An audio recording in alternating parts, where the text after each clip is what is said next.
Welcome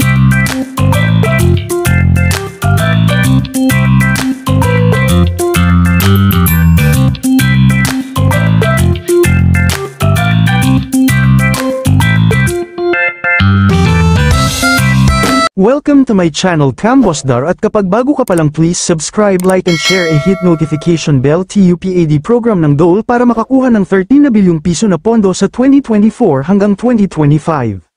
Humihingi ng alokasyon ng Administrasyong Marcos ng 12 Philippine pesos and 92 centavos bilyon para sa pagpapatupad ng Emergency Employment Program ng Department of Labor and Employment, DOL, tulong panghanap buhay sa ating disadvantaged, displaced workers, TUPAD, sa 2024.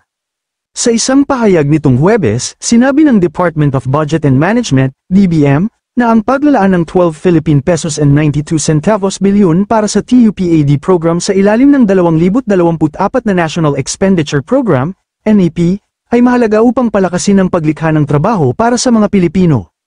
Sinabi ng DBM na ang TUPAD, isang community-based na pakete ng tulong na nagbibigay ng emergency na trabaho, ay inaasahang makikinabang sa mahigit 1.36 milyong displaced, underemployed, at seasonal na manggagawa.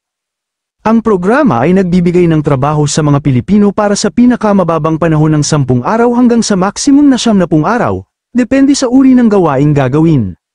Lahat ng mga disadvantaged na manggagawa na may edad 18 pataas ay kwalipikado bilang mga benepisyaryo ng PROGER. Ang mga senior citizen ay karapat-dapat din para sa programa, sa kondisyon na sila ay angkop sa wastong kwalipikadong sa kamatayan sa buhay. At sana ay naibigan nyo ang video kung ito para sa programa ng DSWD at gobyerno. Please like and share, hit notification bell para sa panibago kong video. Salamat po.